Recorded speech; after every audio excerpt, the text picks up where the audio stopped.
जय श्री राम जय हनुमान संकट मोचन कृपा निधान। जय श्री राम जय हनुमान संकट मोचन कृपा निधान। जय श्री राम जय हनुमान संकट मोचन कृपा निधान।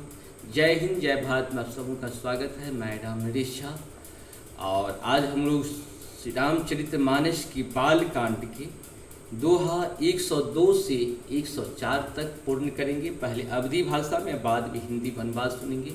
सत्य सनातन के प्रचार प्रसार और उसकी शक्ति को बढ़ाने के लिए हम लोग सहयोग भी करें, साथ साथ इसे लाइक और शेयर भी करें, चैनल को सब्सक्राइब करें।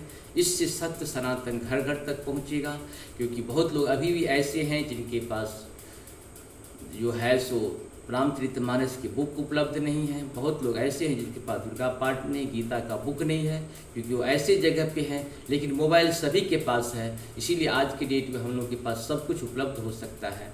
तो मेरा निवेदन है कि आप लोग इसे ज़्यादा से ज़्यादा लोग तो शेयर करें, साथ साथ अपने बच्चों को भी इसके साथ जोड़ें। जिस तरह से हमारे माता पिता हमको अपने साथ संस्कार के साथ, सत्य के साथ, सनातन के साथ जोड़ के रखे, ठीक उसी प्रकार से सभ्यता के साथ जोड़ के रखा। मैं भी अपने आने वाले कल को उसके साथ जोड़ के रखे। सत्य एक ही है और वो है सत्य सनातन। धर्म एक था, एक है और एक ही रहेगा। इसीलिए धर्म में उलझने की ज़रूरत नहीं है। इसीलिए धर्म कभी बदल नहीं सकता है। पृथ्वी के बाद और पृथ्वी के पहले भी धर्म था और रहेगा ही। इसीलिए हम लोग धर्म के साथ रहें, सत्य के साथ रहें। सत्य जो है वही धर्म है, असत्य कभी धर्म हो ही नहीं सकता। चाहे जो भी हो, असत्य कभी धर्म नहीं हो सकता। इसीलिए हम असत्य के साथ नहीं, शास्त्र के साथ रहें, धर्म के साथ रहें और इसका लाभ उठाएं ज़्यादा से। मानसिक, शारीरिक, आर्थिक 3 प्रकार के ग्रह को भी दूर करती है ये, और साथ साथ 3 प्रकार की शक्ति को भी प्रदान करती है और 3 प्रकार के व्यवहार, बहुत सारी चीज़ जो है इससे आपको मिलेगा। जब करते हैं हम लोग कोई चीज़, तभी पता चलता है कि इससे हमको क्या मिलता है। बिना किए हुए या कोई चीज़ सुने हुए हमको कोई ज्ञान नहीं होता है। कोई कुछ कहता है तो सब पे सब तरह के नियम लागू नहीं होते हैं। सबका करने का तरीका आप जानते हैं कि हर एक मोबाइल का अपना एक मेमोरी पावर होता है। इसी तरह एक आत्मा, एक शरीर के अपना एक मेमोरी पावर है। प्रभु का ज्ञान है, उसकी पूर्व जन्म की तपस्या है, इस जन्म का कर्म है। सारे को एक जगह संग्रहित करके एक सही जो व्यवस्था जो है आगे वाले कल के लिए तैयार किया जाता है। इसलिए कर्म करिए, कर्म करिए, कर्म करिए। चले संग हिमवंतु तब पहुँचावन अति हेतु, विविध भांति परितोष करी विदा किन्न वृषुकेतु। मंगल भवन मंगलहारी द्रव सुदशरथ जिर बिहारी। तब हिमवान अत्यंत प्रेम से शिवजी को पहुँचाने के लिए साथ चले वृषिकेतु। शिवजी ने बहुत तरह से उन्हें संतोष करा कर विदा किया। तुरत भवन आए गिरिराई, सकल शैल सर लिए बुलाई। आदर दान विनय बहुमाना, सब कर विदा किन्न हिमवाना। पर्वतराज हिमाचल तुरंत घर आए और उन्होंने सब पर्वतों और सरोवरों को बुलाया। हिमवान ने आदर दान विनय और बहुत सम्मान पूर्वक सब की विदाई की। जब ही शुभ कैलाश ही आए, सूर्य सब निज निज लोक सिधाए। जगत मात पितु शंभु भवानी, तेहि सिंगारुन कहूँ बखानी। जब शिवजी कैलाश पर्वत पर पहुँचे तब सब देवता अपने अपने लोकों को चले गए। तुलसीदास कहते हैं कि पार्वती जी और शिव जी जगत के माता पिता हैं, इसीलिए मैं उनके श्रृंगार का वर्णन नहीं करता। करहीं विविध विधि भोग विलासा, गण समेत बसहीं कैलासा। हरे गिरिजा बिहार नित नयहूँ, यही विधि विपुल काल चली गयहूँ। शिव पार्वती विविध प्रकार की भोग विलास करते हुए अपने गणों सहित कैलाश पर रहने लगे। वे नित्य नए विहार करते थे। इस प्रकार बहुत समय बीत गया। तब जन्महु शतवदन कुमारा, तारकु असुर समर जेहि मारा आगम निगम प्रसिद्ध पुराना। शन मुख जन्म सकल जग जाना। तब छह मुख वाले पुत्र स्वामी कार्तिक का जन्म हुआ। उन्होंने बड़े होने पर युद्ध में तारकासुर को मारा। वेद शास्त्र और पुराणों में स्वामी कार्तिकेय जन्म की कथा प्रसिद्ध है और सारा जगत उसे जानता है। जगुजान शनमुख जन्म कर्म प्रताप पुरुषारथो महा।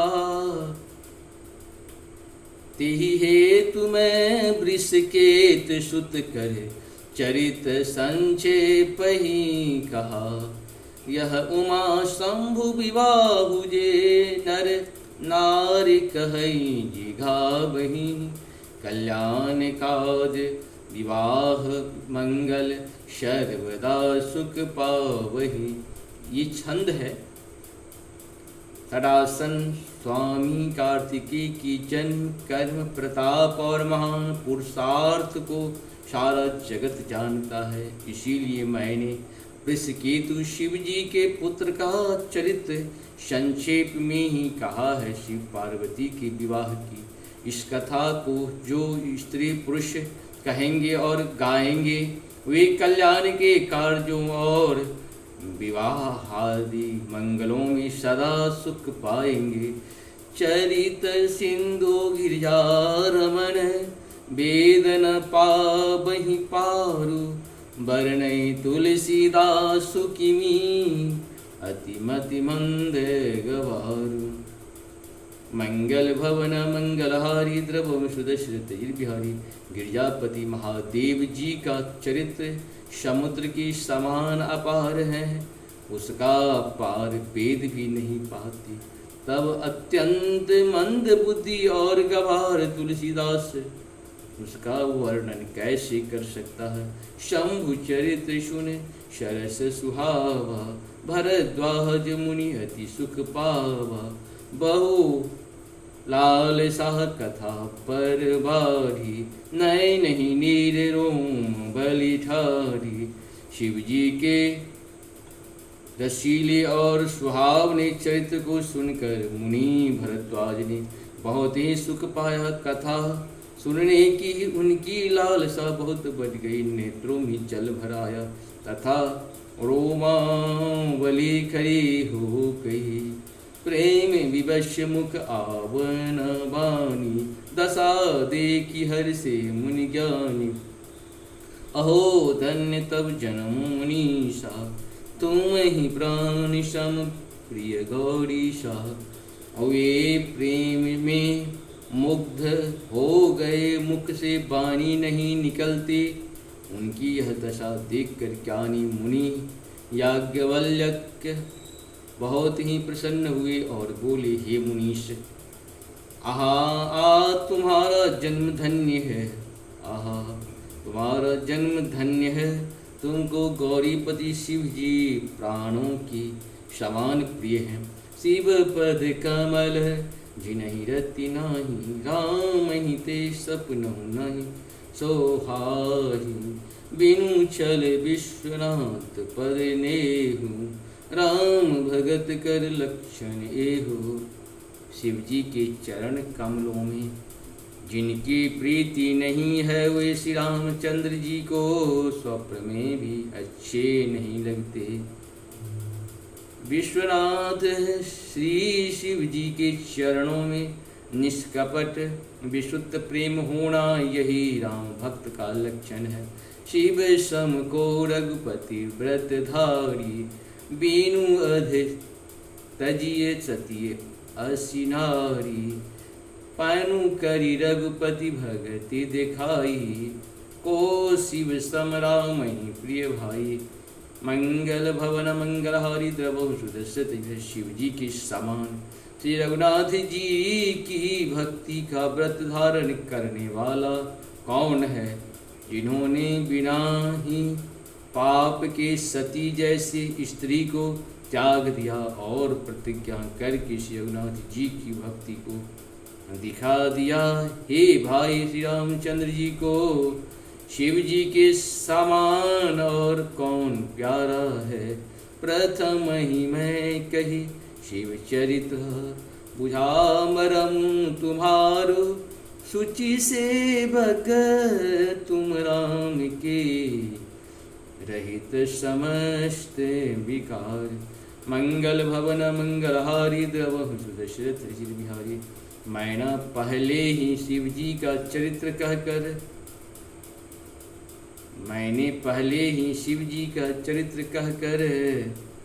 तुम्हारा भेद समझ लिया।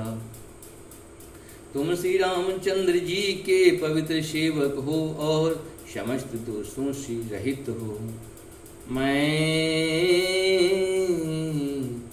मैं जाना तुम्हारे गुणशीला, कहूँ सुनहु अब रघुपति लीला। सुनु मुनि आज समागम तोरे, कहीं न जाए जस सुख मनु मोरे। मैंने तुम्हारा गुण और शील जान लिया, अब मैं श्री रघुनाथ जी की लीला कहता हूँ।